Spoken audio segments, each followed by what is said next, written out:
Peter escribió por su parte también una conferencia súper buena, pero la voy a leer yo porque tiene dificultades para leer en español y perderíamos mucho tiempo si yo le traduzco o si él lo intenta hacer en español. Comienzo. Bueno, yo voy a empezar citando a la gran psicoanalista Françoise Dolto. ¿Cómo es que los grandes no comprenden a los niños? Esto es algo muy sorprendente para los niños.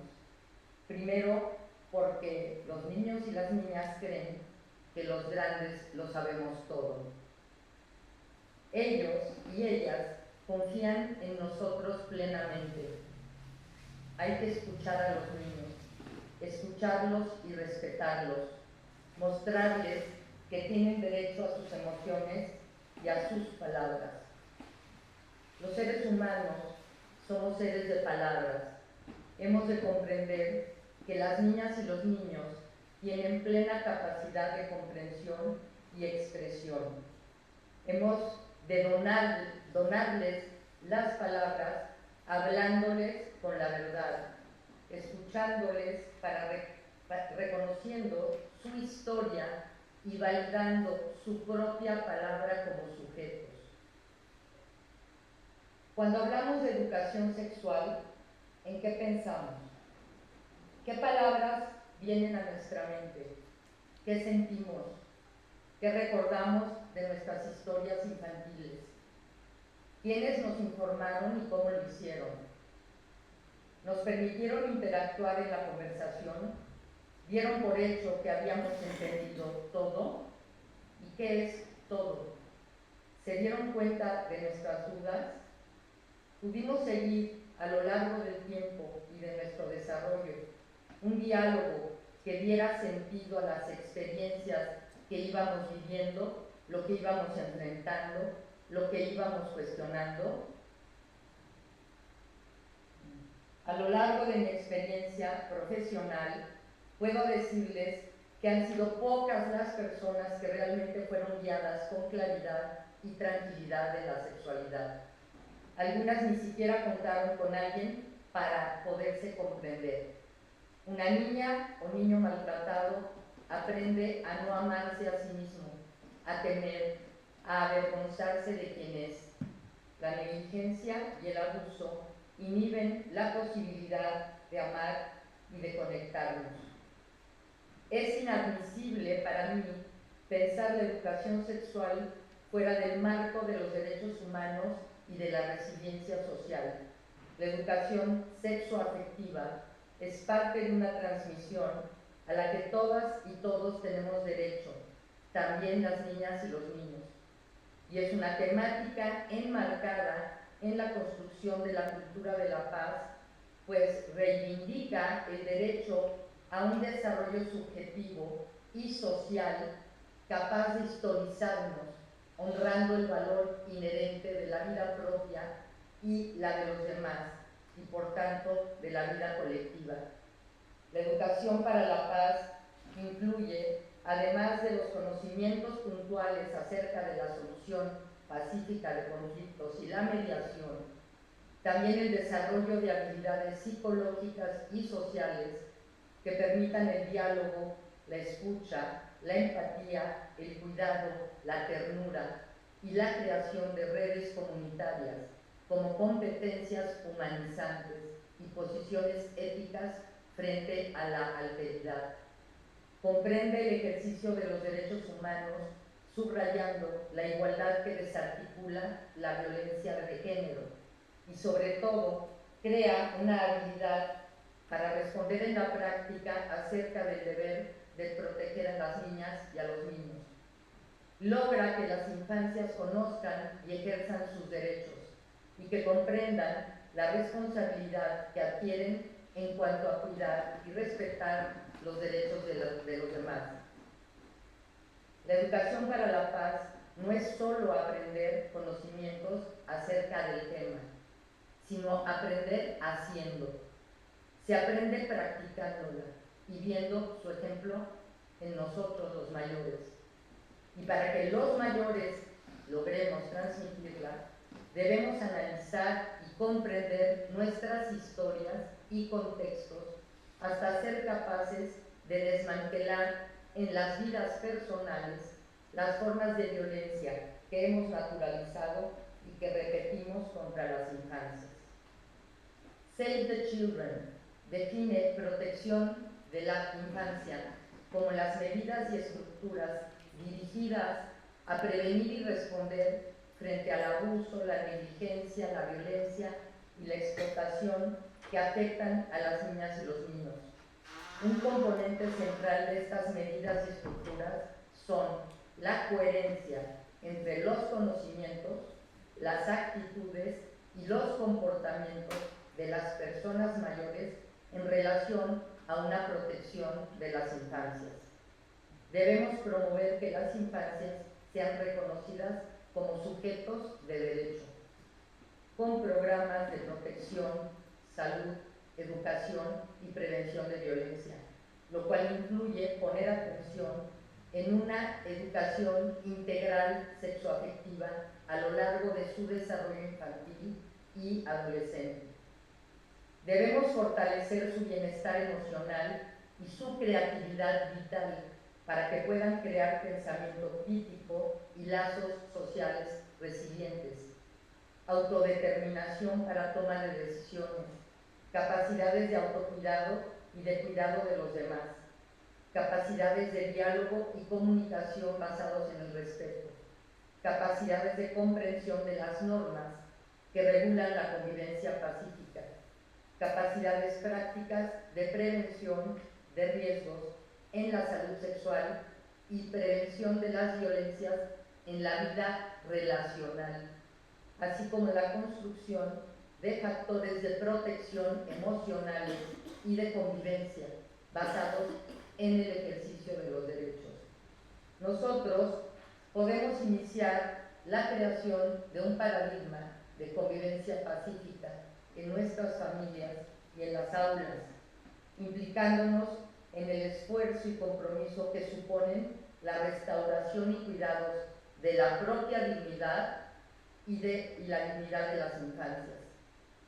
Un lugar en donde podamos, junto con niñas y niños y adolescentes, enfocarnos en la solución no violenta de conflictos y en la perspectiva del enfoque de género y del enfoque en las soluciones. Un lugar en donde el diálogo sea la base de la convivencia en igualdad de condiciones, en donde se ejerza la voluntad de la creatividad y se fortalezca la importancia del análisis y el criterio, en donde la capacidad de negociar sea la herramienta que incluye el bienestar de todas y todos. Un lugar en el que el sentimiento de pertenencia nos haga sentir seguros.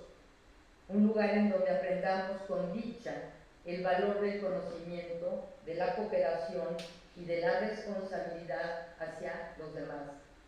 En donde seamos capaces de considerar los errores como un paso más hacia el aprendizaje y la reflexión. Un lugar donde la inclusión y la diversidad sean el motivo de reunión, en donde se adquieran herramientas para prevenir el abuso y se reduzca el daño causado por cualquier tipo de violencia, y en donde seamos capaces de enfocarnos en la restauración justa del daño. Un espacio en donde hagamos evolucionar la urgente capacidad de vivir bien en comunidad. El desarrollo psicosocial de una criatura incluye la forma en cómo se construye la concepción de sí misma como ser sexual, como ser humano, cómo habita su cuerpo, cómo se relaciona con él y cómo se lo va apropiando de acuerdo a la imagen corporal que se construye en su mente en base al contacto relacional con los que le rodean y le cuidan. Cómo se va pensando como hombre o mujer de acuerdo a los modelos familiares y sociales en los que crece, introyectando así las formas culturales con las que contrastará su devenir como ser humano. con qué identificaciones va anclando su identidad para ir descubriendo quién es, quién quiere ser desde su deseo, cuál será su identidad de género y su orientación sexual, cuáles y cómo son los cuidados que recibe y que serán la base del cuidado de su salud mental y sexual. ¿Qué discursos culturales van ejerciendo un poder para permitirle o no historizarse como sujeta o sujeto dentro de una sociedad, como ciudadana o ciudadano? ¿Qué palabras le son donadas para tener acceso a una autodefinición de sus sensaciones y emociones y a la posibilidad de expresarse? ¿Cómo tejen conexiones creativas con esa niña, ese niño, quienes le rodean, para que se pueda crear en su mente la posibilidad de vincularse con confianza y seguridad con el mundo? ¿Qué aptitudes relacionales se instituyen en su mente para construirse como sujeto ético que pueda tomar en cuenta el respeto y la responsabilidad por la propia vida y la de los demás? La sexuación, la erotización de la vida, la sexualidad humana no son reducibles a los modos genitales. La sexualidad es la lógica de las relaciones. ¿Cómo me relaciono conmigo misma, con mi cuerpo, con los demás, con el placer? ¿Soy consciente de la historia de mi cuerpo? ¿A qué le llamo amor? ¿A qué le llamo amistad? ¿Cómo puedo tramitar el dolor de la vida que la vida a veces nos impone? ¿Cómo hago vínculos con los demás? ¿Para qué me relaciono? ¿Qué busco y qué encuentro en los demás? ¿Cómo concibo sus cuerpos, sus vidas? ¿Qué comparto? ¿Qué doy? ¿Qué información he adquirido y transmito? ¿De qué fuentes? ¿Cómo eso impacta mi vida y la de mi entorno? He normalizado algunas formas de violencia como parte del acontecer de mi vida. La erotización de los cuerpos y los lazos eróticos que vamos tejiendo entre todos son eros, son amor, son de ternura, de comprensión, son formas de poder sobre otros. La forma en que les veo les cosifica, les roba su integridad, su libertad, su dignidad. Lastimo o rompo cualquier forma de conexión, uso a los demás, les abuso, he sido un objeto para otras y otros, me han roto por dentro quienes han utilizado el abuso de poder conmigo, soy dueña de mi voz, de la mirada que tengo de mí misma, del mundo. He historizado los hitos a lo largo de mi vida que me cambiaron para bien o para mal. He ejercido opresión contra alguien, he sido oprimida por alguien. Parafraseando a Silvia Bleichmann, la psicoanalista argentina, activista, feminista, genial, la diferencia anatómica de los sexos se articula con la diversidad de signos culturales, lo cual incide en los modos con los que se determina la pertenencia a cualquier identidad de género y por tanto a las desigualdades que se ejercen socialmente dependiendo de la identidad de que se trate. La sexualidad humana se constituye como un complejo movimiento de ensamblajes y resignificaciones, de articulaciones provenientes de diversos estratos de la vida psíquica y de la cultura, de las incidencias, de las ideologías y de las nociones deseantes. No podemos separar el cuerpo de lo que va, perdón, se me seca la boca. No podemos separar el cuerpo de lo que va aconteciendo en el desarrollo psíquico y a su vez la constitución psíquica no se puede desligar de la relación que construyen con nosotras y nosotros quienes hacen nuestra crianza. Nuestra vida infantil depende básicamente de los vínculos afectivos que se van estableciendo y que dan el soporte a la constitución humanizante de las vidas. No podemos separar este desarrollo psíquico de la alteridad, que es espejo y motor para que se habilite la formación de la propia imagen corporal y después la formación del yo, habitando su propio cuerpo y apropiándose de la estima de él mismo. No podemos separar el núcleo familiar de la culturalización que a través de esta se va introyectando a través de la familia. No podemos hablar de lazos familiares omitiendo que el círculo de gente en el que nos criamos es una institución que refleja o no los símbolos de la cultura en la que está inserta y los cuestiona o no. No podemos constituirnos como sujetas o sujetos sin los lazos que los demás nos donan con una conexión creativa y vital que asegure la subjetivación y nuestro desarrollo sexual de forma humanizante dentro de la sociedad. El desarrollo psicosocial de la sexualidad es todo lo anterior y mucho más. Nuestros países, por lo menos México, Dinamarca y España, han firmado y ratificado todas las declaraciones de los derechos humanos, así como la mayoría de las convenciones y tratados internacionales de los derechos humanos, civiles, políticos, económicos, sociales, culturales y sexuales. Es por esta razón que en el momento preciso de nuestros nacimientos, lo que nos es donado junto a la vida son nuestros derechos. Solo por nacer en estos países somos sujetos de derecho. Los derechos humanos, como principio rector de la convivencia, son el conjunto de normas, valores, garantías fundamentales que reconocen la dignidad inherente de todas las personas.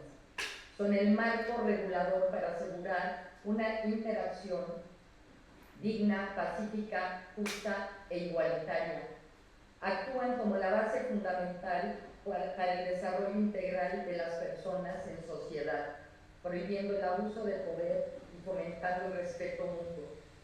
El artículo 29 de la Declaración Universal de los Derechos Humanos establece que toda persona tiene deberes respecto a la comunidad, es decir, al mismo tiempo que hemos adquirido este manto de protección, adquirimos inherentemente el deber ciudadano de proteger los derechos de los demás, que son idénticos a los propios. Y acerca de este deber, el más importante es la protección del interés superior de la infancia, ya que las niñas y los niños son los seres humanos más vulnerables y dependientes de nosotros. Los derechos de las infancias son una guía para que tratemos bien a la niñez. Son un manifiesto para dignificar sus vidas. Son una promesa que el mundo le hace así a los niños y a las niñas, de que los trataremos con dignidad, bondad y justicia. Son una promesa de buenos tratos para que puedan crecer y desarrollarse en paz y para que aprendan a tratar de igual forma a sus semejantes. En resumen, es un mensaje que las infancias solo pueden introyectar si somos capaces de llevar a la acción como adultos y adultas esa forma de tratarnos entre nosotros y de tratarles a las niñas y a los niños. Así, los buenos tratos quedarán fundados en los conocimientos, en los niños y en las niñas, en sus conocimientos, actitudes y comportamientos, y podrán, con coherencia entre estos tres ejes, atender a la solicitud que el buen trato requiere en la práctica, no en otro lugar, no solo teóricamente, en la práctica. ¿Cuáles son? Por ejemplo, no lastimes a las personas, cuídalas. No las controles ni domines, respeta sus libertades. No las explotes, provee los medios a tu alcance para que se desarrollen. No violes sus cuerpos, respeta y hazte responsable de la vida y sus deseos vitales. No destruyas sus hogares, aporta a la creación de proyectos que salvaguarden su seguridad. No silencies sus voces, aprende a escuchar con apertura las diversas historias. La violencia es una construcción cultural y estructural basada en los dispositivos de poder que ejercen continuamente el abuso contra quienes cosifican, a favor de obtener o mantener privilegios que producen un gran desequilibrio y la inequidad en todas sus formas. La violencia es una construcción del orden patriarcal. Todas las formas de violencia son una violación de los derechos humanos, todas. Mi interés, junto al de varias colegas y junto a Peter, ha sido no solo la transmisión de conocimientos y de narrativas sujetas a los derechos y a la democracia. Nos ocupa sobre todo la performatividad de los derechos individuales y colectivos propios y de las comunidades, la equidad de género, la reconstrucción de la identidad cultural masculina asociada con la violencia, la salud sexual y reproductiva, la construcción de la convivencia pacífica, la resiliencia social, la conexión creativa en los lazos sociales, la prevención y atención de las violencias y en especial la erradicación del abuso sexual infantil y adolescente. En fin, un trabajo y un enorme reto por ir creando espacios y narrativas desde la dignidad, que abren la fuerza de las historias alternativas comunitarias y que van transformando la dominación de las violencias en espacios para la paz. Hemos de abrir una pertinente lectura acerca de todas las violencias establecidas por la cultura de la violencia y acerca de cómo las hemos normalizado en nuestra vida cotidiana. La que nos convoca aquí es sobre todo la violencia sexual ejercida contra las infancias y adolescencias, la violencia sexual contra niñas, niños y adolescentes y mujeres. Es un fenómeno estructural que les atrapa en un enorme sufrimiento. El Estado patriarcal ha controlado, al igual que las instituciones religiosas, las políticas sobre la sexualidad. La violencia sexual contra niñas y niños es parte de un sistema de dominación y explotación de los más vulnerables a favor de los privilegios de quienes saben que ostentan un poder sobre ellas y ellos. Es la regulación sexual como una tecnología de las élites dominantes. Y es la regulación sexual que hacen muchos adultos cercanos sobre los cuerpos de niñas y niños y adolescentes, definiendo y controlando qué abusos cometer contra ellos sin su consentimiento y sin su voluntad. Aquí los cuerpos de niñas y niños en la violencia se vuelven territorio disponible de dominio, territorio de control, de opresión, de expropiación, de silencios impuestos, de vergüenza aprendida, territorio de vigilancia, territorio de disciplina y de explotación. Este gravísimo asunto no pertenece a la esfera de lo privado. Los derechos humanos pertenecen a la esfera de lo público y por tanto a un quehacer de la colectividad. La justicia social requiere autonomía del cuerpo y del deseo vital. Sin eso no hay justicia social. El cuerpo de los niños y de las niñas en la cultura de la paz es un territorio de imaginación, de dignidad, de cuidado, de libertad, de vida, de vida. El cuerpo de niñas y niños es donde la historia deja marcas y donde la dignidad comienza a inscribirse y a escribirse. En base a todo lo dicho, podemos construir una definición de lo que significa transmitir una educación sexual en un marco de derechos humanos, de buenos tratos a la infancia y de resiliencia social. La educación sexual debe ser un proceso de enseñanza-aprendizaje continuo a lo largo del desarrollo de la vida de las niñas y los niños y los adolescentes, basado en información científica adecuada para cada edad y enfocada en las emociones y preguntas de ellos y en la reflexión sobre cómo construir relaciones de respeto y responsabilidad, previniendo los riesgos físicos y emocionales y promoviendo los factores de protección de la salud sexual y reproductiva. Debemos preguntarnos si los conocimientos y la concientización que tenemos acerca de los temas sobre sexualidad humana son los adecuados. ¿Cuáles fueron las fuentes en las que se basan? Y si hemos construido capacidades emocionales y sociales para lograr su transmisión bien informada. Debemos preguntarnos qué actitudes, sensaciones y emociones nos surgen al enfrentar el reto de transmitir algún mensaje sobre la sexualidad. Si sentimos confianza y seguridad y tenemos claridad y alegría de poderles guiar en esto a las infancias, o angustia y vergüenza e inseguridad si somos evasivas o evasivos y enviamos mensajes a medias o cortamos el canal de comunicación. Revisar qué ideas preconcebidas, qué creencias que sostienen las violencias y qué prejuicios tenemos sobre ciertos temas, qué tabúes nos atrapan. Debemos preguntarnos cómo aplicamos esto en la práctica, ya sea con hijas, hijos, estudiantes, pacientes. Comprender que podemos y debemos hacer de la educación sexual un espacio de convivencia pacífica, cuya ética sean los derechos humanos. Un espacio en donde, además de adquirir o transmitir conocimientos, al mismo tiempo logremos fortalecer los vínculos que nos unen para acompañar o recibir acompañamiento con empatía y cuidados en un proceso de disposición continua de aprendizaje, continua, porque además los retos que se nos están presentando nos están rebasando.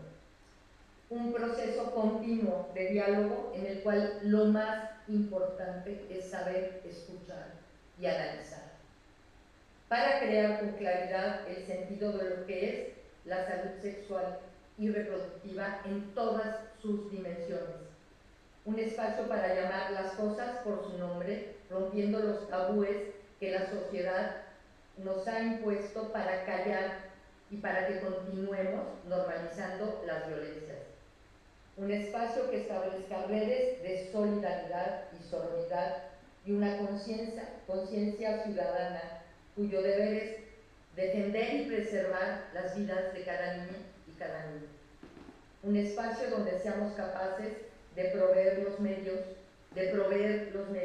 para ayudar a cada niña, a cada niño y a cada adolescente para que exista en el amparo. Los temas sobre sexualidad son puntuales y súper amplios. Lo indispensable y más urgente es lograr identificar situaciones abusivas y comunicarlas a tiempo y construir la conciencia plena de cómo cuidarnos en el ejercicio de la sexualidad.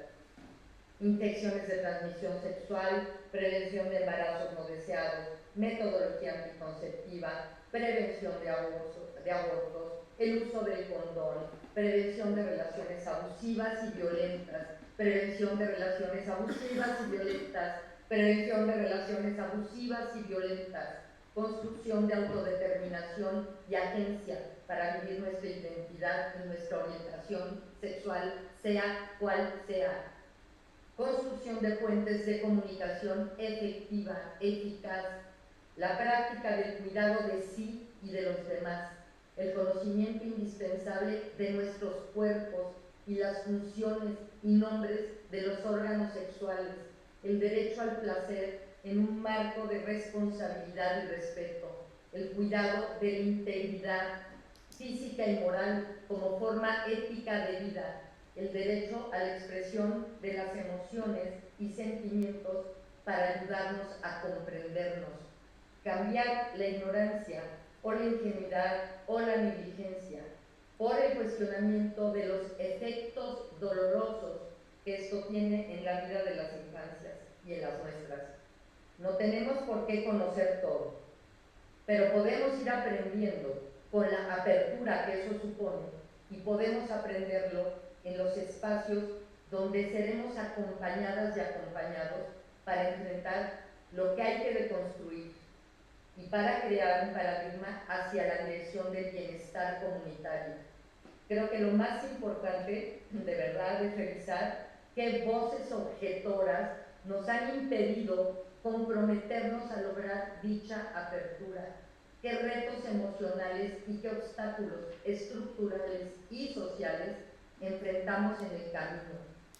Las violencias rompen el tejido social.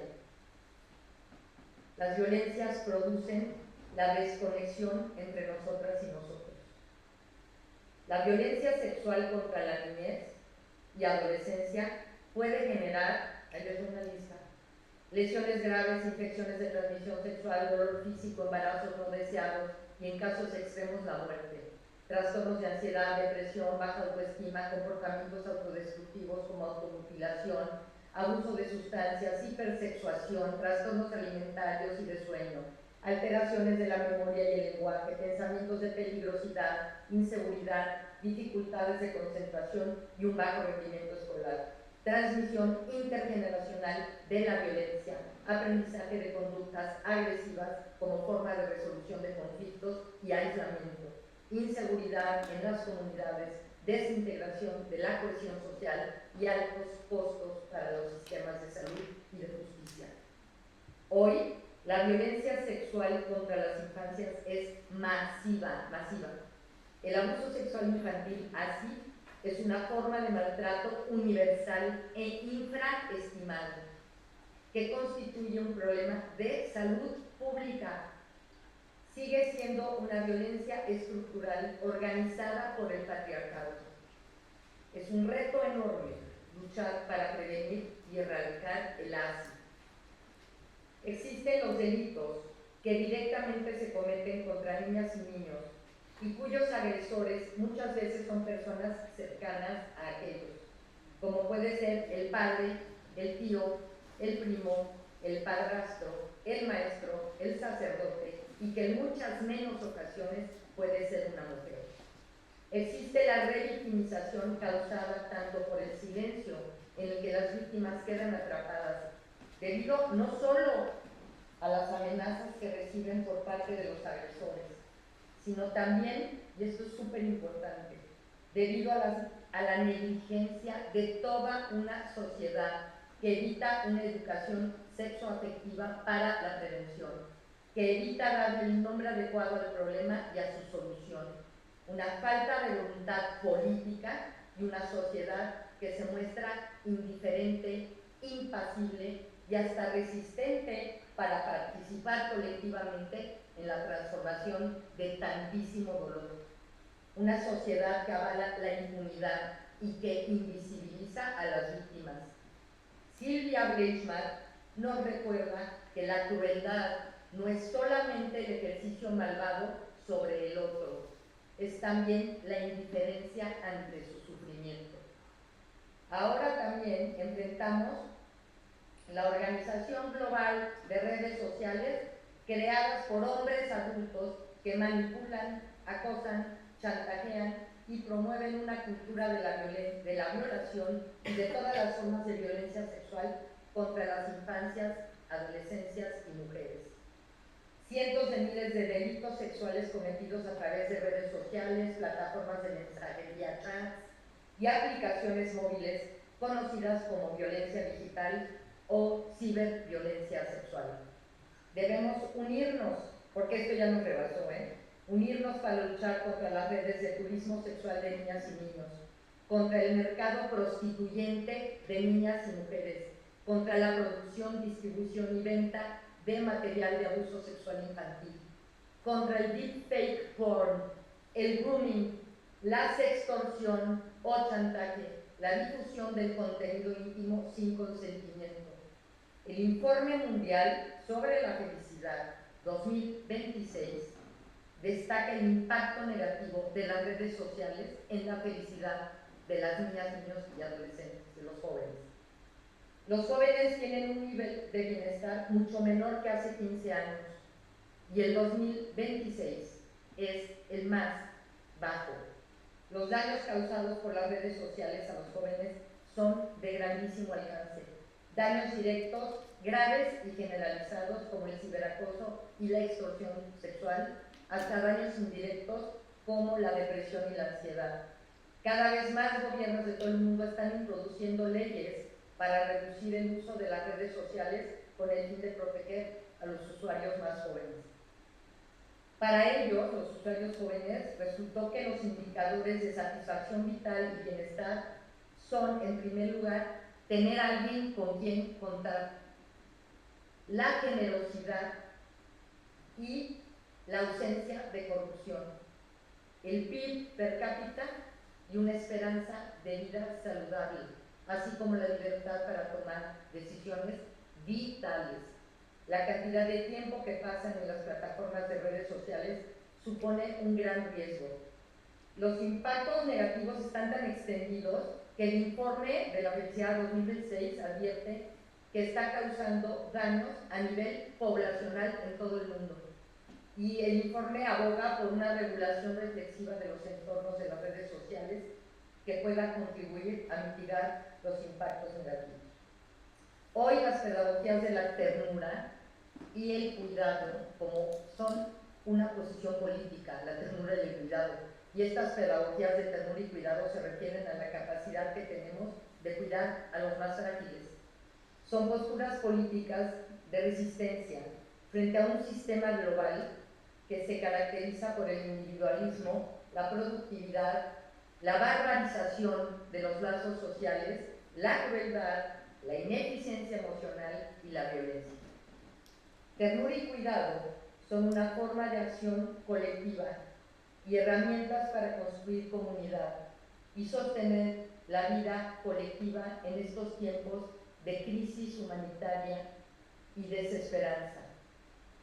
La ternura es una ética del cuidado aplicada a la esfera pública. La ternura y el cuidado son actos humanizantes que recuperan y restauran nuestra existencia en la comunidad. Frente a un sistema que nos quiere desconectados, que quiere que nos suicidemos, que nos quiere enfermos y que luego patologiza e individualiza el rollo mental que ese mismo sistema causa, ¿no? Frente a ese sistema podemos y ojalá queramos realmente unir nuestras manos para crear vínculos de apoyo, encender la luz frente al sufrimiento de niñas y niños y dar un paso más, juntas y juntos, para prevenir y erradicar el abuso sexual infantil. Todo esto son actos de resistencia política frente al dolor de las infancias y adolescencias, enlazándonos para sustentar la resiliencia social y la fuerza de la sociedad. Hemos de lograr una presencia ciudadana que enfrente la educación y la educación afectiva sexual como un desafío auténticamente democrático. En el informe de la UNESCO de 1996, la propuesta para los pilares de la educación en general, e incluye la educación sexoafectiva, es la siguiente. La educación no es solamente aprender a ser, ser, ni solamente aprender a hacer o ni solamente aprender a conocer, sino que es también aprender a vivir juntos y juntas. Este encuentro entre nosotras y nosotros expande nuestra capacidad de reflexión profundísima. Somos parte de quienes deseamos hacer un camino de restauración del sufrimiento infligido a las infancias. Podremos prevenir y erradicar el así cuando comprendamos a cabalidad que la paz se construye solo a través de la colaboración de toda la sociedad construyendo entornos seguros en todos los lugares. La sociedad no debe seguir siendo indolente frente al sufrimiento de niñas y niños. Unidas y unidos podemos lograr que las niñas y los niños que han sufrido abuso sexual se reapropien de su cuerpo y de su palabra para empezar a sanar.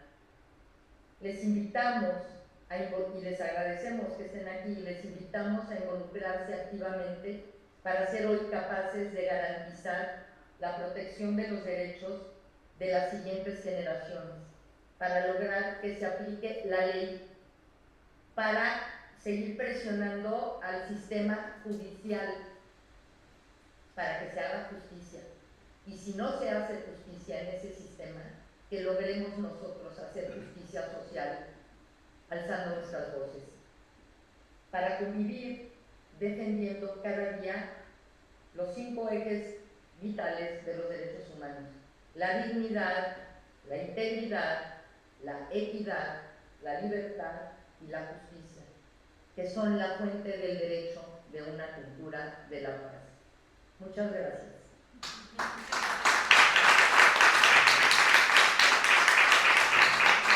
Bueno, muchas gracias. Yo no sé si quieren descansar y son 13 minutos más que les voy a leer lo de Peter y luego hacemos un ejercicio. ¿Cómo quieren? ¿Nos ves? ¿Nos escuchas? Sí, sí. Sí, lo que creo, Elena, es que creo que consumimos bastante del tiempo que tenían.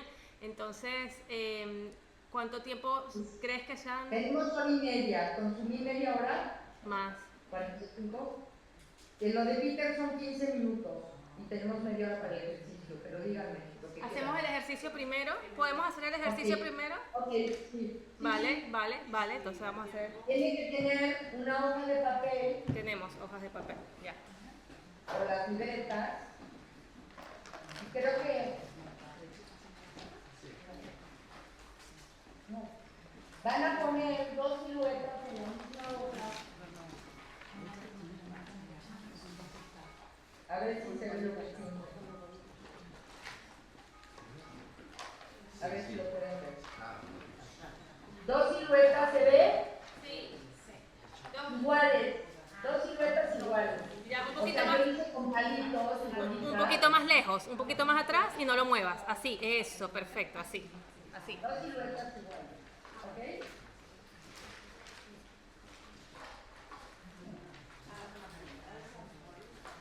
Y los que están conectados lo pueden hacer en la casa, 2 siluetas iguales así.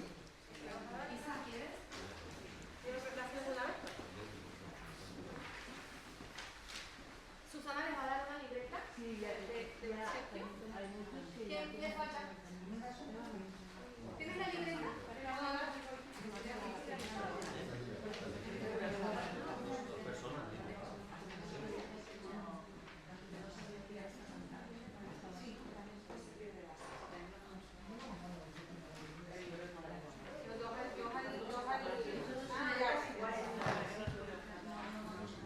Vale, ya hemos repartido las hojas, un momentito. ¿2 siluetas iguales? 2 siluetas iguales, 2 personas, 2...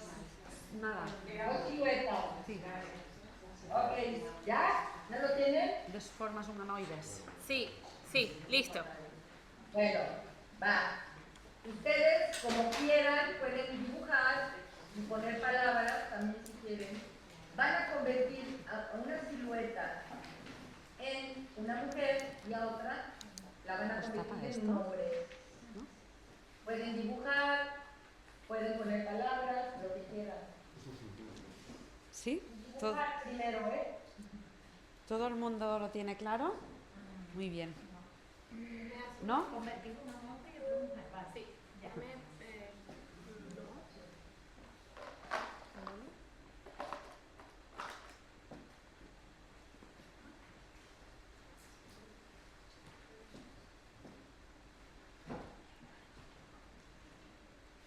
Aquí estamos, no crean que porque es que me moví para ir por más agua.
¿Listo todo? ¿Listo todo? Giselle Marina, vemos que normalmente, a ver, ¿qué pusieron normalmente?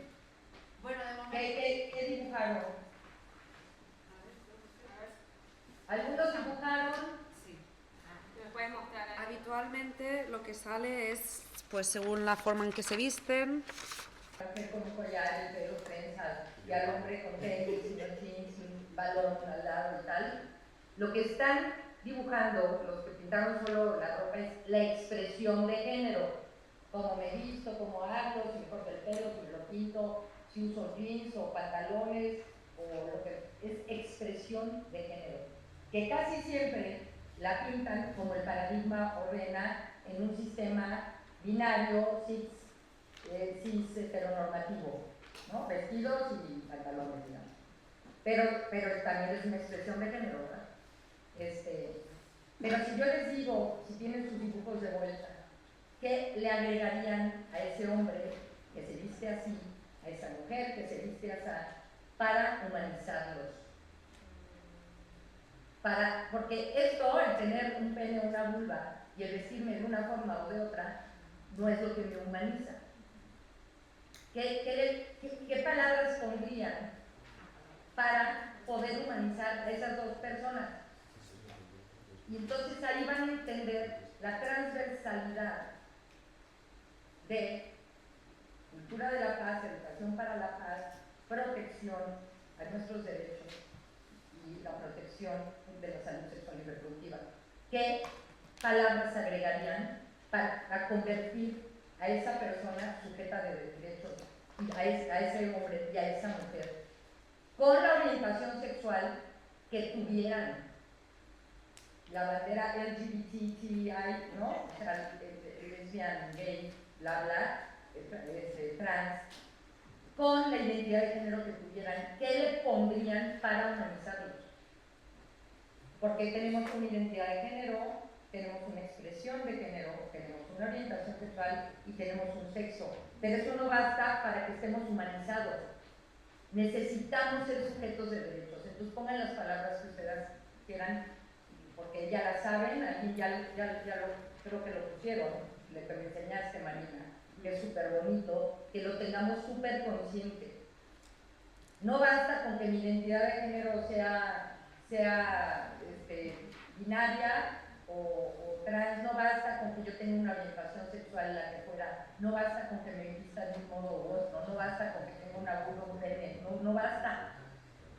Tenemos que comprender y cuestionarnos si estamos sujetos a los derechos, porque sin eso no hay una ética y sin eso no podemos humanizarnos y aportar a la humanización de los demás. ¿Ya lo tienen? ¿Ya han puesto cosas? Sí. A ver. ¿Les gusta el ejercicio? ¿Les hace reflexionar? Sí. ¿Qué aumentaron? A ver, quien quiera decir. A ver. Sí, voy a ir delante que si no, no nos oyen. A ver. Vale, aquí han puesto mamá, papá, educación, inteligencia, enseñanza, expresión, juego, respeto, comida. Bueno, el que te he enseñado antes me gusta mucho en concreto porque... Espera, Marina, Sí. Está muy bien poner maternidad y paternidad y pregúntense, ¿pero de qué manera? Porque la paternidad y la maternidad son las formas fundantes relacionales para el mundo. Pues de qué manera, ¿verdad? Porque hay papás que abandonan, hay mamás que maltratan, etc. Dime, Marina.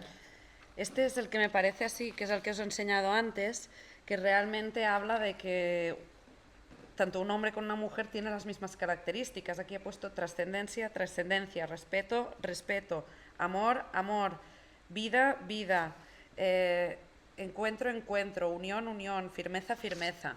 Como... ¡Qué maravilla! Esto lo ha hecho la primera Alicia, justamente. ¿Quién es? Pasa la mano, Alicia. Está ahí al fondo. No se ve. Bueno, Estaba en nuestra última reunión de Agitando Conciencias. Alicia, eso es podernos pensar más allá del paradigma. El paradigma quiere que usemos faldas y pantalones. Y que además nos dé vergüenza al decir que tenemos unos órganos sexuales. Nos da cosa hasta dibujarlo. pero esa diferencia anatómica es la que hace que la cultura nos divida en una inequidad. Entonces nos tenemos que dar cuenta de eso. Pero ¿alguien de ustedes quiere hablar, preguntar algo? Les está sirviendo porque igual, no, me explico. Pero es un ejercicio que yo creo, y Peter, creemos que es súper bonito porque se aterriza en un dibujo todo lo que acabamos de decir. ¿Se aterriza o no? ¿Me explico? Y nos hace reflexionar. A ver, ¿por qué de entrada es que no te oye. lo que el paradigma nos pide? Espera, que Kisa tiene una aportación. No, solo un comentario, que toda tu ponencia, lo que has compartido con nosotros, siento que de alguna manera nos cae, digamos, la obligación como sujetos de derechos de ser tiernos, ¿no? O sea, la ternura de ser generosos, de ser bondadosos, de escuchar, de mirar a los ojos, de esas cosas que nos humanizan, pero que no es nada más como algo así en el aire abstracto, sino que es una obligación. La práctica. Si no lo hacemos, no existe, así de fácil. Claro. Lo que generalmente nos pasa, como en los dibujos, es que a la hora de actuar en la convivencia, el paradigma nos gana y ni siquiera nos damos cuenta que estamos normalizando violencias. Ni siquiera, porque el paradigma habla por nosotros. Por eso es importante recuperar nuestro propio pensamiento, cuestionar el paradigma y alzar una voz con dignidad. Porque así como pintamos faldas y pantalones, es que el paradigma nos atrapa. Porque podíamos haber pintado bikinis o un hombre con una falda, ¿no? O una mujer lesbiana como se quiera vestir, pero no, o sea, nos gana el paradigma porque es una voz introyectada cultural de muchísimo peso.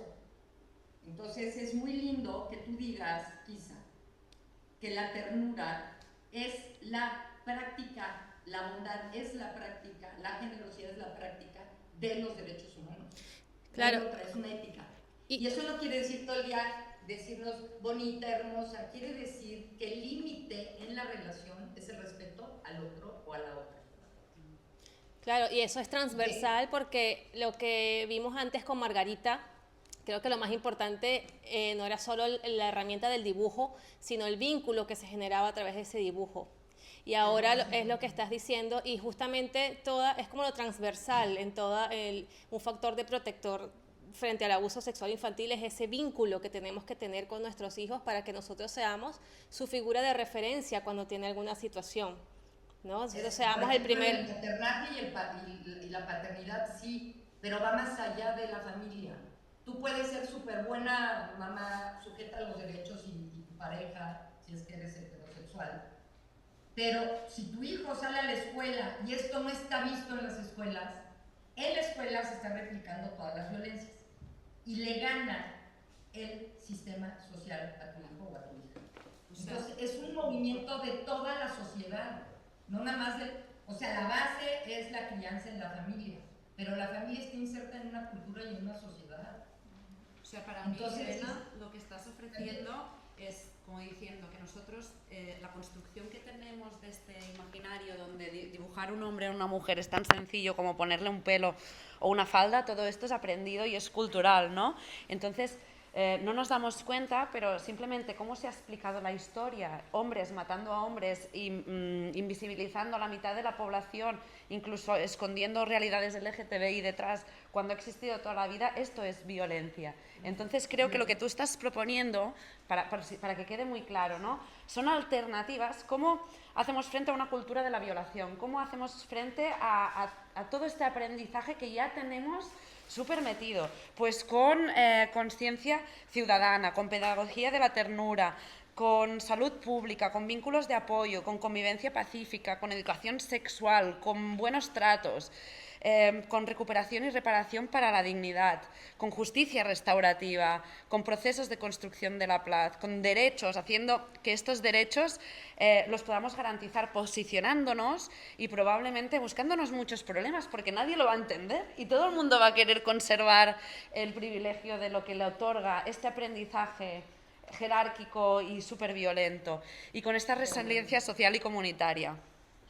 Qué bien, Marina, tu aportación es magnífica porque es un súper buen resumen de lo que hacemos ustedes, nosotros, y de lo que hemos dicho. Es obvio que miren, si no hay voluntad política y si no hay voluntad en la aplicación de las leyes, es democracia quiere decir pueblo, pueblo. Es la fuerza de nosotros alzando la voz la que tiene que presionar a las autoridades. No es broma porque es un drama lo que está sucediendo para las infancias. Les robamos la atención, ya no pueden ver una película entera, nada más quieren scrollear rapidísimo, se hacen adictos. Además, perdón,